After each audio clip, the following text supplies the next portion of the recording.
নমস্কাৰ মই অসহ্য শইকীয়া আৰু আপোনালোকে চাবলৈ আৰম্ভ কৰিছে পিবি সংবাদ। গুৱাহাটী মহানগৰীত পুনৰ সংঘটিত হৈছে নৃশংস হত্যাকাণ্ডৰ ঘটনা। এইবাৰ এগৰাকী মহিলাক হত্যা কৰা হৈছে। অতি নৃশংসভাৱে হত্যা কৰা হৈছে এগৰাকী মহিলাক। পদপথত দোকান দি জীৱন নিৰ্বাহ কৰা এগৰাকী মহিলাক হত্যা কৰা হৈছে। জানিব পৰা মতে প্ৰেমিকে মহিলাগৰাকীক হত্যাৰ অভিযোগ আনিছে পৰিয়ালৰ লোকে। আৰু গুৱাহাটী মহানগৰীৰ বশিষ্ঠত সংঘটিত হৈছে এই নৃশংস হত্যাকাণ্ডৰ ঘটনাটো।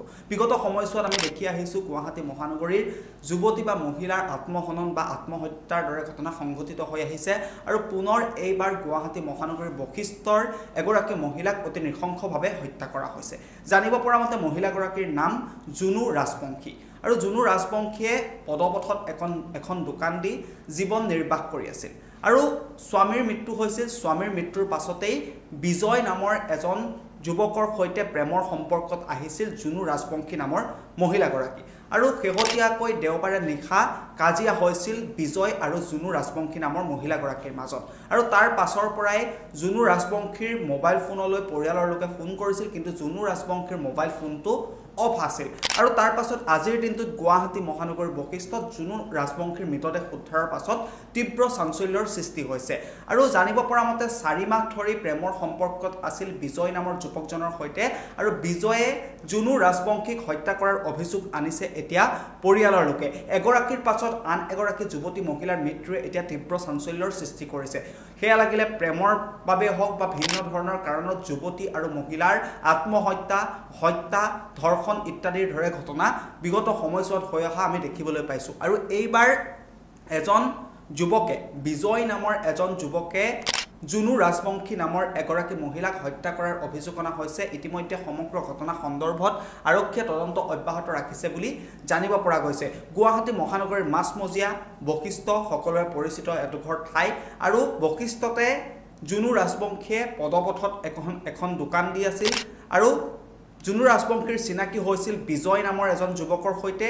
আৰু সেই যুৱকজনৰ সৈতে 4 মাহ ধৰি প্ৰেমৰ সম্পৰ্ক আছিল, কিয়নো জুনু ৰাজবংশীৰ স্বামীৰ ইতিমধ্যে মৃত্যু হৈছে। জুনুৰ কোনো সন্তান নাই। আৰু স্বামীৰ মৃত্যুৰ পাছতেই বিজয় নামৰ যুৱকজনৰ সৈতে প্ৰেমৰ সম্পৰ্কত আহিছিল। আৰু তেওঁলোকৰ মাজত কিছু বাক বিতণ্ডা লাগিছিল, সংঘাত হৈছিল। আৰু তাৰ পাছত জুনুৰ মোবাইল ফোনটো অফ আছিল। আৰু জুনুৰ মোবাইল ফোনটো অফ থকাৰ পাছত পৰিয়ালৰ লোকে বিচাৰি আহিছিল। তাৰ পাছত জুনু ৰাজবংশীৰ মৃতদেহ উদ্ধাৰ কৰা হৈছে। আৰু ইতিমধ্যে মৃতদেহ মৰণোত্তৰ পৰীক্ষাৰ বাবে প্ৰেৰণ কৰা হৈছে।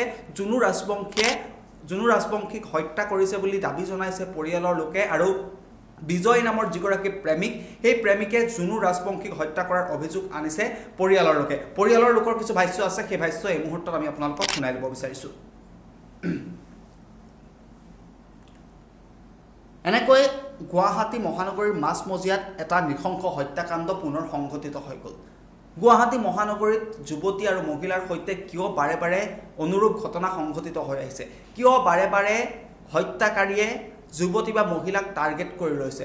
এগৰাকীৰ পাছত আন এগৰাকী মহিলাৰ অকাল মৃত্যুৱে এতিয়া তীব্ৰ চাঞ্চল্যৰ সৃষ্টি কৰিছে।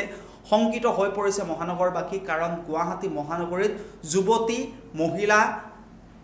যুৱতী বা মহিলাৰ মৃত্যুৱে এতিয়া তীব্ৰ চাঞ্চল্যৰ সৃষ্টি কৰা পৰিলক্ষিত হৈছে। কাৰণ গুৱাহাটী মহানগৰীত যেন নিতৌ হত্যাকাৰীয়ে হত্যা কৰিবলৈ কুণ্ঠাবোধ নকৰে, কাৰোবাক মাৰিবলৈ কুণ্ঠাবোধ নকৰে, কাৰোবাক ধৰ্ষণ কৰিবলৈ কুণ্ঠাবোধ নকৰে। শেহতীয়াকৈ হাতীগাঁৱৰ শেৱালি পথত এটা ধৰ্ষণ কাণ্ডৰ ঘটনা সংঘটিত হৈ গ'ল। আৰু শেহতীয়াকৈ সেই ধৰ্ষণ কাণ্ডটো হানি ট্ৰেপিং বুলি জানিব পৰা গৈছে। আৰু তাৰ পাছত আন এগৰাকী যুৱতী মৃত্যু হৈছিল, আত্মহত্যা কৰিছিল। তাৰ পূৰ্বতেও বহুকেইগৰাকী যুৱতী মহিলাৰ হত্যা, আত্মহত্যাৰ ঘটনা আমি শুনি আহিছোঁ, ধৰ্ষণৰ দৰে ঘটনা আমি শুনি আহিছোঁ। তাৰ পাছত পুনৰ প্ৰেমজনিত কাৰণত এগৰাকী মহিলাৰ মৃত্যুৱে এতিয়া তীব্ৰ চাঞ্চল্যৰ সৃষ্টি কৰিছে। গুৱাহাটী মহানগৰীত বিশেষকৈ যিসকল যুৱতী মহিলা আছে, তেওঁলোকৰ জীৱনলৈ যেন কাল অমানিশা নামি আহিছে। সেয়া লাগিলে প্ৰেমৰ বাবে হওক বা অন্য কিছু সংঘাতেই হওক, যাৰ পৰিপ্ৰেক্ষিতত এইগৰাকী যুৱতীৰ মৃত্যুৱে এতিয়া তীব্ৰ চাঞ্চল্যৰ সৃষ্টি কৰিছে। ক্ষমা কৰিব, মহিলাগৰাকীৰ মৃত্যুৱে এতিয়া তীব্ৰ চাঞ্চল্যৰ সৃষ্টি কৰিছে। জুনু ৰাজবংশীক কোনে হত্যা কৰিলে? প্ৰকৃততে বিজয় নামৰ প্ৰেমিকজনে জুনু ৰাজবংশীক হত্যা কৰিলে নে নাই? পৰিয়ালৰ অভিযোগ কিমান সঁচা, সেয়া হয়তো পোহৰলৈ আহিব আৰক্ষীৰ সঠিক তদন্তৰ পাছতহে।